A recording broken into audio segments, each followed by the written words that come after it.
Assalamualaikum warahmatullahi wabarakatuh. Perkenalkan nama saya Rina Putri dari Universitas Al-Ghifari, Fakultas Fisip, jurusan Hubungan Internasional, kelas C4 CHI, reguler pagi. Di sini saya akan mempresentasikan salah satu materi mata kuliah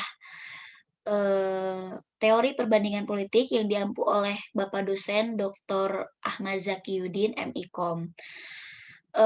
Presentasi kali ini dipenuhi untuk memenuhi tugas UAS ya. Jadi salah satu UAS-nya itu adalah presentasi praktek ya.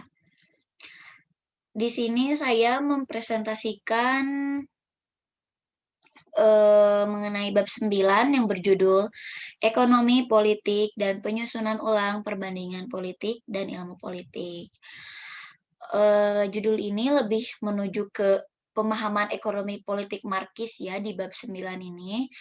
Webster New International Dictionary mendefinisikan ekonomi politik sebagai sebuah ilmu sosial yang berproses politik dan ekonominya saling terkait. Mandel menyebutkan ekonomi terjadi sejak perkembangan masyarakat didasarkan pada produksi komoditas kecil. 1968 titik 2 692. Oke, langsung aja ke slide selanjutnya. Di sini ada dari David Easton yang menggambarkan ilmu politik sebagai sebuah disiplin yang sedang mencari identitas dan ia sangat berhutang budi pada Marx tentang pembedaan antara negara dan masyarakat atas disiplin ini. Dalam ilmu politik, Easton mengganti arti sebuah negara dari konsep menjadi sistem politik. Dalam kritiknya terhadap Hegel, Marx menguji kebangkitan negara di masa modern. Menurutnya, pemisahan masyarakat sipil dan negara adalah sebuah fenomena modern yang diperkuat oleh kapitalisme. Nah, jadi si David Easton ini mempelajari dari teori-teori Marx terdahulu yang udah dibuat Marx, yang udah dipaparkan oleh Marx. Walaupun teori Marx itu masih banyak perdebatan, masih banyak pro kontranya, tapi tidak dapat dipungkiri dalam teori perbandingan politik ini yang lebih banyak dipelajari atau yang mendapat pelajaran itu dari teori-teori Marx. Salah satunya ini David Easton, Hegel, yang kata tadi asalnya dari konsep negara itu adalah konsep menjadi sistem politik dan emang secara realita menuju era modern ini emang benar bahwa negara itu terdapat banyak sistem ya, termasuk sistem-sistem politik itu adalah keutamaan dari sebuah negara. Selanjutnya, pedagogi. Nih, pedagogi ini adalah mengikuti tradisi Thomas Kuhn. Ia menyarankan bahwa praktik ilmiah dibimbing oleh paradigma-paradigma. Penulis telah mencirikan paradigma ortodoks dominan dalam ilmu politik hari ini. Paradigma ini ditemukan dalam tradisi positivis yang mempengaruhi pemikir abad ke-19 dan kelompok behavioralis abad ke-20. Kontribusinya adalah pemisahan fakta dari nilai dalam studi perbandingan politik. Nah, jadi si pedagogi ini tokoh teoritis juga yang mengikuti tradisinya Thomas Kuhn, beda tadi sama David Easton yang mengikuti Marx. Kalau ini pedagogi dari Thomas Kuhn. Dan ini itu pernah saya yang paradigma ditemukan dalam tradisi positivis dan behaviораlis sama studi perbandingan politik itu pernah saya presentasikan jelasin di kalau nggak salah bab 4 atau 5 bisa di-scroll aja nanti di channel YouTube ini yang sama. Oke, selanjutnya David Easton menggambarkan ilmu politik sebagai sebuah disiplin yang sedang mencari identitas dan ia sangat berhutang budi pada Marx tentang oh sorry ini tadi yang tadi. Nah, ini teori pemikiran Marxis bersifat holistik, berjangkauan luas, menyatu, dan interdisipliner. Berkebalikan dengan paradigma ortodoks yang ahistoris, terbagi-bagi, dan sempit, ini memungkinkan untuk membuat pembedaan antara pengaruh Marxis dan Bourgeois yang sudah membentuk kesulitan epistemologis dalam ekonomi politik. Menurut penulis, maksud penggunaan Marxis adalah agar bisa bersifat terbuka dan fleksibel, karena Marx sendiri memandang Marxisme mengalami perubahan dan pernyataan sesuai perkembangan. Nah, jadi singkatnya itu intinya si pedagogi sama David Esten ini berlomba-lomba kayak, oh ini saya yang benar itu teori Marx, ini Marxis yang dari Marx, sedangkan pedagogi, oh enggak, ini yang benar dari Thomas Kuhn karena gini gini gini. Sedangkan si David Esten tetap berpacu pada Marxis karena emang beliau itu menganggap bahwa yang lebih realistis sama perkembangan-perkembangan zaman dari zaman abad-abad keberapa sampai ke era-era sekarang, dari mulai revolusi apa itu sampai sekarang ke era modern globalisasi, yang lebih efektif atau yang lebih apa dominasi itu adalah teori Marxis dari Marx. Oke, selanjutnya metode. Lanjut ke metode. Metode yang digunakan untuk mencari teori Marxis adalah dialektika. Bahwasannya penulis tidak setuju dengan asumsi Marxisme vulgar yang didukung Stalinis bahwa dialektika membawa pada kebenaran ilmiah. Penulis percaya bahwa seperti dengan Marx bahwa dialektika sebaiknya dipadukan dengan pandangan historis yang materialis, bukan idealis seperti pemikiran Hegel.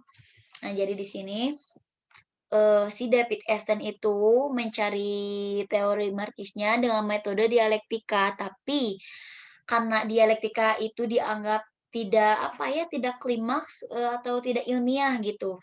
Nah, si David Esten ini membarengi metode dialektikanya dengan pandangan historis dan materialis sehingga lebih klimaks atau lebih akurat gitu ya, kan ada historis sejarahnya sama materialis itu kayak bahannya gitu, kayak faktanya.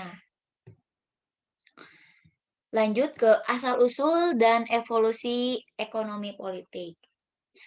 Menjelaskan tentang asal-usul melalui fase-fase sejarah dalam evolusi ekonomi politik berdasarkan sumber-sumber dari para pemikir ekonomi klasik seperti E.K. Hun, Pares K. Tropadai, Daniel R. Fussfeld, Robert L. Helboner, Leonard L. Meek, dan Ernest Mandel. Fase-fase teori ekonomi politik dibagi menjadi 8 fase, diantaranya komoditisme kecil, atau teori zaman kuno atau pertengahan.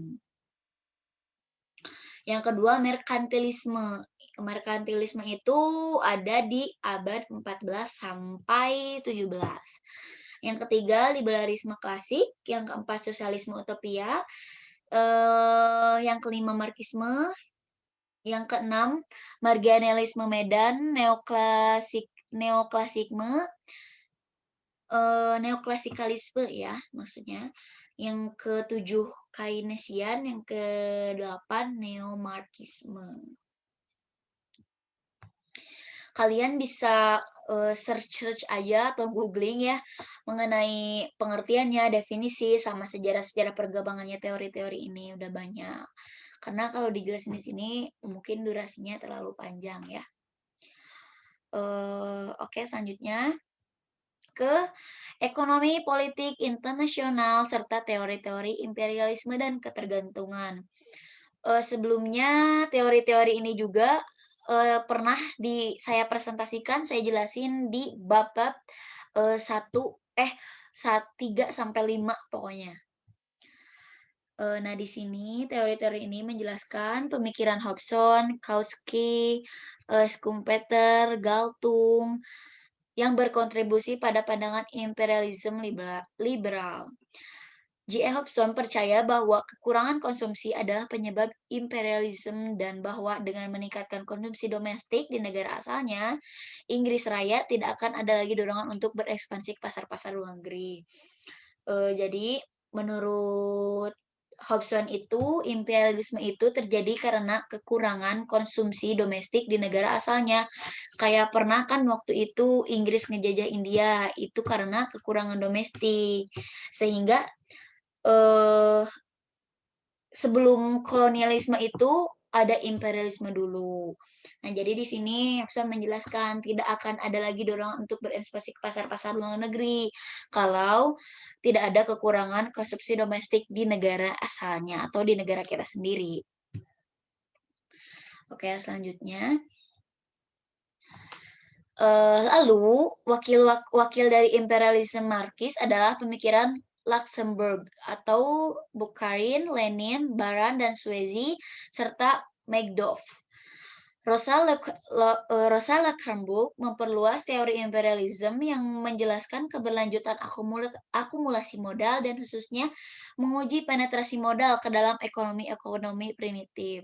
Nikolai Bukhari menyerang teori Luxemburg sebagai voluntaristik dan dimodelkan mengikuti Hobson tentang modal keuangan dan memberikan paparan yang jernih dan rinci tentang imperialisme sebagai tahap lanjut kapitalisme. Nah, jadi di sini kayak ada bukan krisis, selisih paham antara tokoh-tokoh yang tadi imperialisme Marxis sama Nikolai Bukhari yang menganggap voluntaristik katanya. Yang sedangkan imperialisme itu menjelaskan tentang akumulasi modal, sedangkan di sini menjelaskan tentang paparan imperialisme itu adalah tahap lanjut kapitalisme, gitu. Jadi intinya si imperialisme Marxis itu menjelaskannya, sistem teori saya ini menjelaskan tentang akumulasi modal, sedangkan si Nikolai Bukhari itu enggak, itu sebagai tahap emang imperialisme tapi tahap ke kapitalisme. Oke, selanjutnya.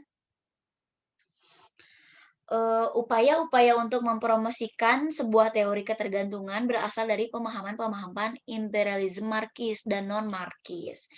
Analisis imperialisme dapat dipadukan dengan analisis kelas-kelas kondisi internasional dunia terbelakang. Di saat bersamaan, Fernando Henrique Cordaso dan beberapa pengikut Marxis yang mendesakkan ketergantungan percaya bahwa kapitalisme modern dan imperialisme berbeda dengan konsepsi Lenin terdahulu. Seluruh teori ini mengasumsikan satu pendirian anti-imperialisme, namun mereka dapat dibedakan menurut jalur-jalur Marxis dan non-Marxis. Nah, jadi kesimpulannya guys, di antara banyak teori, di teori perbandingan politik itu banyak yang ya atau yang mengadopsi dari teori-teori Marxis. Jadi banyak yang mengiyakannya itu ke jalur-jalur Marxis dan non-Marxis. Walaupun banyak pro kontra yang kayak tadi bilang dari David Esten ke Thomas Kuhn sama yang tadi Hegel, terus apa yang tokoh-tokoh barusan selanjutnya yang kontra sama teori Marxis, tapi tidak bisa dipungkiri teori perbandingan politik ini dan teori-teori yang dipakai sesuai realita negara dan masa zaman sekarang di era globalisasi itu adalah dari teori jalur-jalur Marxis yang dibuat oleh Marx ya. Oke, itu aja kesimpulannya. Mohon maaf bila banyak kekurangan dalam presentasi kali ini. Assalamualaikum warahmatullahi wabarakatuh.